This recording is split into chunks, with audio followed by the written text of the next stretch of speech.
You go to sleep tonight. You pull your blanket over you, you scroll through your phone for a while, watching random videos, and eventually you drift off in your comfortable bed, completely safe. Simple, easy, normal. Now imagine doing all of that minus the blanket, minus the phone, minus the bed, minus the walls, minus the roof, minus literally everything.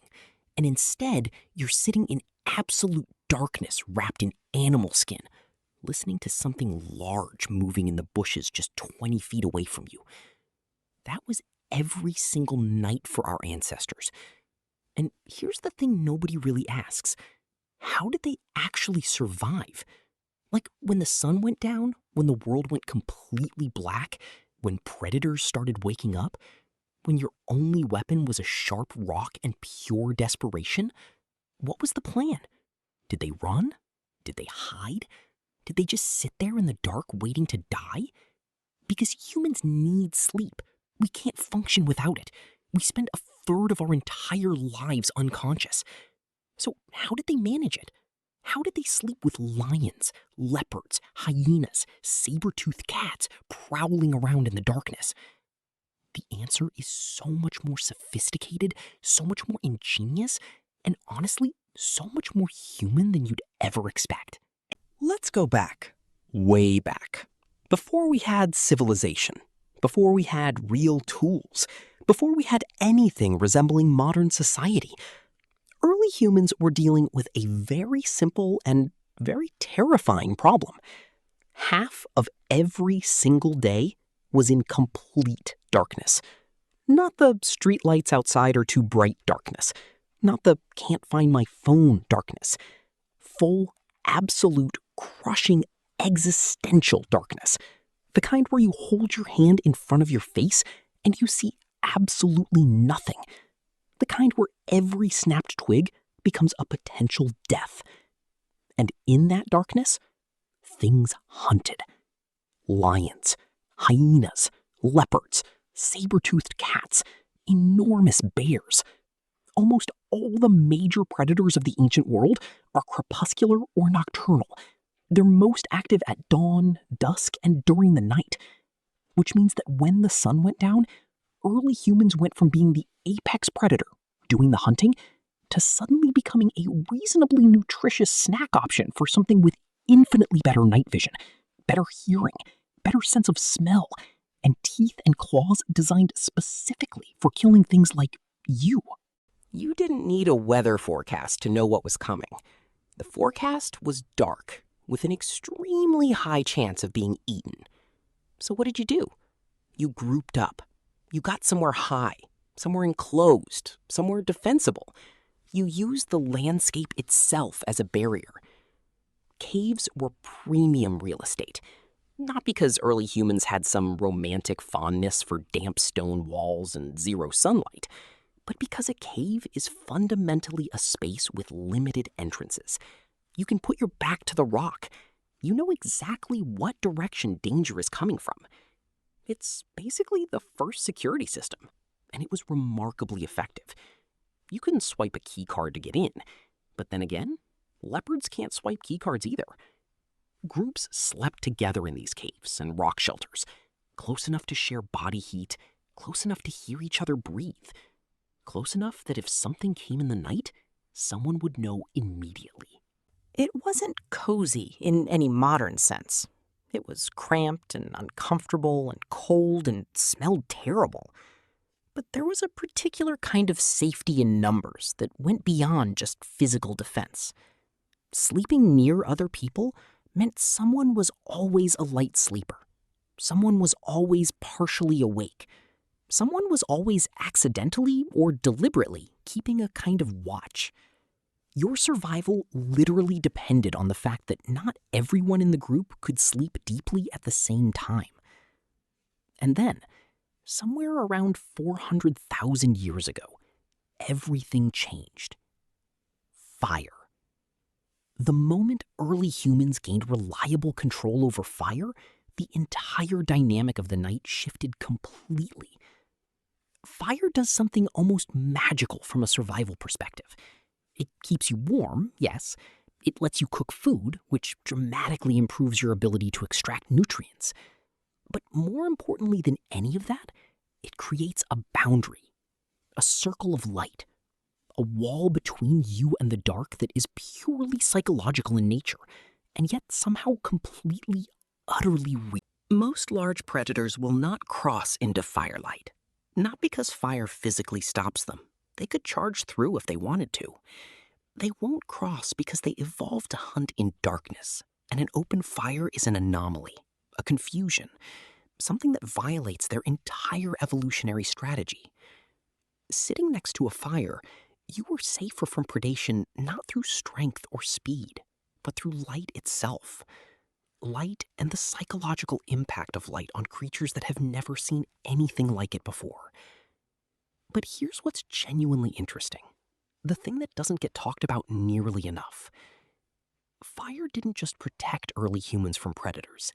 It fundamentally transformed what human beings actually were as a species.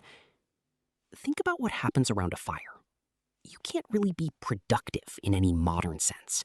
You can't read, you can't write, you can't send angry emails to people you're annoyed with. What you can actually do is sit, look at each other, be present.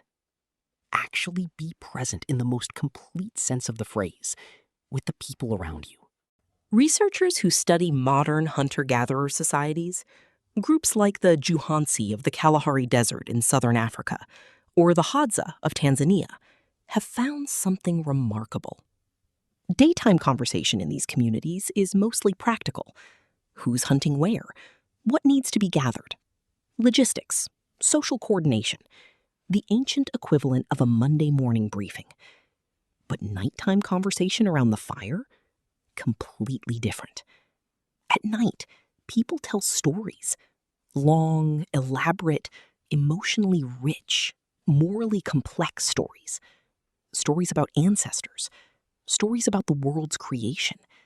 Stories about what it means to be brave, to be generous, to be a person worth knowing. Roughly 80% of all nighttime campfire conversation in hunter-gatherer societies is storytelling, compared to only about 6% during the day. Read that again. During the day, logistics. During the night, stories. Every single evening, for tens of thousands of years, human beings sat around fires and narrated the world to each other. They were doing exactly what we do on Netflix and streaming platforms now, what we do with novels, what we do with every film ever made.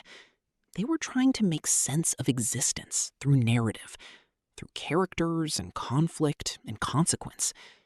The campfire was the cinema. The storyteller was the screen. And this matters more than it might seem, because stories are how culture transmits itself.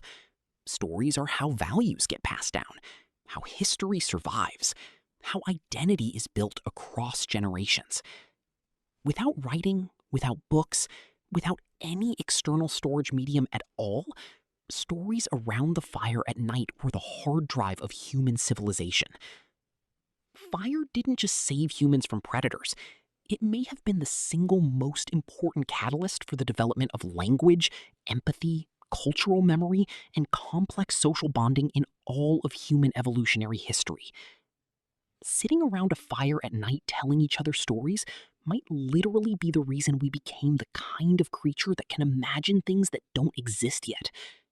Not bad for a bunch of people in animal skins. Now, about sleep, because this is where it gets genuinely strange. This is the part that might actually change how you think about waking up at 3 in the morning.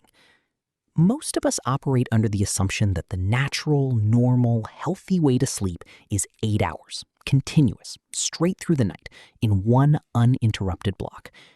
If you wake up at 3 a.m. and can't fall back asleep, you assume something is wrong. You start Googling symptoms. You spiral into a WebMD rabbit hole.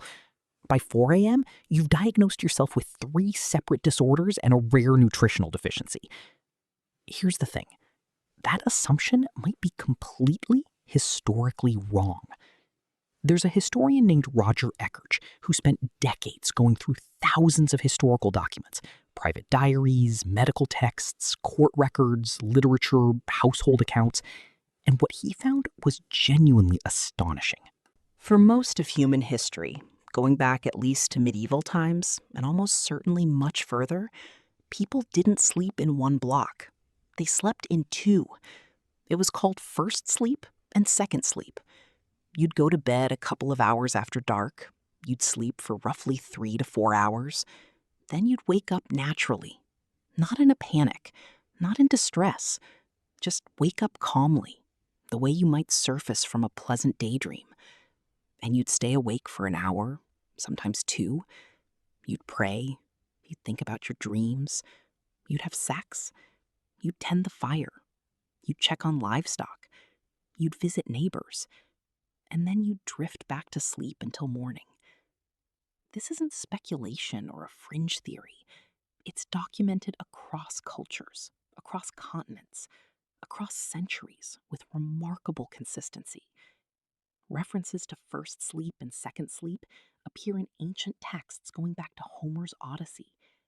Roman authors wrote about it as a matter of fact, the way we'd mention breakfast. Medieval literature is saturated with it. A French physician in the 16th century actually recommended that couples conceive children during the waking period between sleeps because people were naturally more relaxed and alert during that window. Medieval courts documented it. Household accounts mentioned tasks performed between the two sleeps as ordinary, unremarkable domestic events. The watch in the night. You've heard that phrase in old texts, in the Bible, in countless historical documents. We tend to assume it means guards on a wall keeping military watch, and sometimes it does. But very often, it simply means the period between the two sleeps, when ordinary civilians were routinely awake in the dark. And what did people do during this waking window in the middle of the night? Everything. They prayed. In a lot of religious traditions, the quiet hours between midnight and dawn were considered the most sacred time for communication with the divine, when the world was still and the soul was closest to something greater. They thought about their dreams, which were taken much more seriously as information-bearing events than we take them today. They had sex.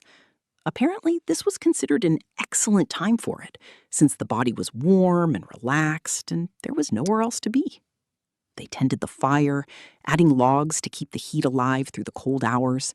Farmers checked on livestock. Mothers nursed infants. Some people in towns and cities actually visited neighbors. Not weird nocturnal energy, just people who knew each other moving through the dark streets between the two sleeps like it was perfectly normal. Because it was. It wasn't insomnia. It wasn't a disorder. It wasn't a malfunction. It was just the night doing what the night does, existing in phases the way it always had. The reason this pattern collapsed is almost certainly artificial lighting. Once you can keep a space brightly lit well into the late evening with gas lamps, then electric lights, you push your bedtime later and later. Your total sleep time compresses. The natural gap between first and second sleep disappears inside a single longer block. And suddenly waking up in the middle of the night feels wrong. Feels like something has gone wrong with you, rather than feeling like an ancient biological rhythm expressing itself exactly as intended. So if you've ever woken up at 3 a.m., felt completely calm and strangely clear-headed, laid there in the dark thinking about your life for an hour before drifting peacefully back to sleep, congratulations. You're not broken. You're not anxious. You're not developing a sleep disorder. You are, in the most literal sense, prehistoric. Your body remembered something it was never supposed to forget. Let's go further back still, because the deeper you go into how ancient humans actually slept, the more impressive it gets. Early Homo sapiens and our hominid predecessors before us didn't have beds, obviously, but they also didn't sleep the way we lazily imagine, just flopping down on bare rock and hoping for the best. The reality was considerably more sophisticated. Archaeological evidence from sites in South Africa, specifically Border Cave in KwaZulu-Natal, suggests that as far back as 200,000 years ago, humans were constructing deliberate sleeping platforms. Not furniture, but carefully assembled layers of vegetation, grasses, leaves, selected plant materials arranged in specific ways. And here's the detail that makes this remarkable. Beneath those layers, researchers found ash. Not accidental ash from nearby fires, but ash deliberately spread under the sleeping area. Why? Because ash repels insects. Ticks, mites, fleas, the things that bite you while you sleep and make you miserable and potentially transmit disease. Someone 200,000 years ago figured out that if you put a layer of ash under your bed, the bugs don't come. They were doing pest control before the concept of pest control existed. They were using chemistry before they knew what chemistry was. Think about that for a moment. Someone woke up itchy, looked at the ash from the fire, made a connection, tested it, confirmed it worked, and taught it to other people. That is science. That is the scientific method running in a prehistoric human brain, applied to the problem of sleeping more comfortably. These weren't people barely surviving the night. These were people engineering their rest, solving problems with the resources they had, iterating on solutions, making life measurably better through systematic observation and innovation. In colder climates, prehistoric Europe, Central Asia during Ice Age winters, the challenge shifted from insects to cold. Temperatures in Ice Age Europe could drop to levels that would kill an unprotected person in hours. The response was communal sleeping.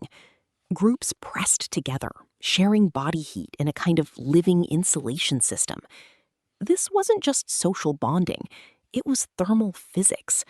More bodies in an enclosed space meant higher ambient temperature, meant survival. Certain individuals in a group were also natural lighter sleepers, more easily roused, quicker to alert. Researchers think this variation in sleep depth within groups may have been evolutionary. A group where everyone slept deeply would be a group that got eaten. A group with a range of sleep depths had, effectively, rotating sentinels, none of whom had to suffer the misery of deliberate night watch. Evolution is efficient like that. Now, here's the part that really puts it in perspective. Because the night wasn't only about survival and sleep.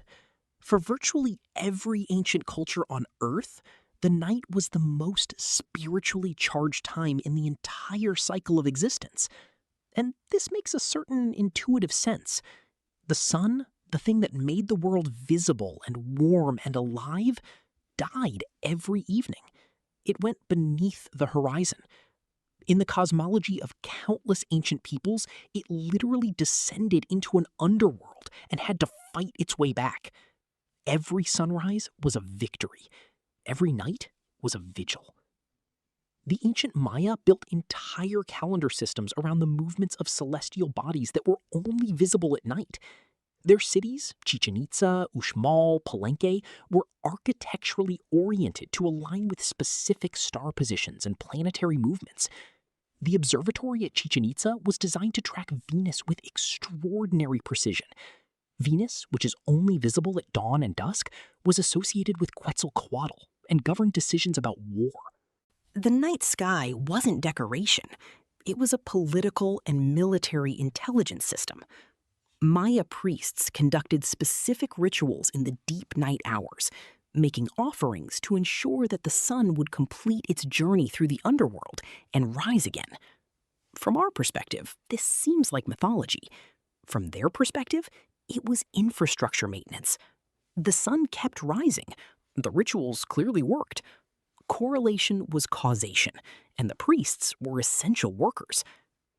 In ancient Mesopotamia, the civilizations of Sumer, Babylon, Assyria, a specialized class of scholar priests called Baru dedicated themselves to reading the night sky for omens. Every unusual celestial event was a message. A comet meant something. A lunar eclipse meant something specific to the king. The behavior of planets told you when to go to war, when to plant, when to make treaties. These weren't superstitions in the pejorative sense. They were a serious attempt to find patterns in natural phenomena and use them to make better decisions. The methodology was wrong, but the instinct was pure science. The Polynesian navigators did something that, when you fully understand it, is almost impossible to believe. Without instruments of any kind, no compass, no sextant, no GPS, no charts, they navigated the largest ocean on Earth. They crossed thousands of miles of open Pacific in wooden outrigger canoes, finding tiny islands that represent pinpoints on an oceanic expanse larger than all the world's landmass combined. They did this primarily at night. They had memorized the rising and setting positions of hundreds of individual stars for different times of year, different seasons, different latitudes. They read ocean swells. Different ground swells come from different directions, and you can feel them with your body even when you can't see their origin. They tracked the behavior of birds, which fly toward land in the evening. They read cloud formations that tend to form over islands. They felt the temperature of the water with their hands and feet. The night sky was their navigation system, and it was more sophisticated in certain respects than anything we carried before GPS. These were people who had turned darkness into expertise, who had made the night into a library of information that they could read fluently. Iron Age metalworkers in what is now Zimbabwe, working roughly between 200 CE and 1900 CE, deliberately chose to fire their forges at night, not because of tradition, not arbitrarily, but because during the day, ambient sunlight washes out the subtle color changes in hot metal that tell you its exact temperature. When you're working iron, color is everything. Red heat, orange heat, yellow, white, each stage meaning something precise about the metal's state and what you can do with it. At night, you could see those colors with perfect clarity against the dark. They were using darkness as a precision instrument. In ancient Pakistan, at Mohenjo-Daro, one of the first true urban civilizations, over 4,000 years old, sanitation workers collected waste specifically at night. The city had a sophisticated drainage system, but the collection of night soil was handled in darkness for obvious practical reasons involving quality of life for everyone else. They had logistics. They had scheduling. They had, functionally, night shifts.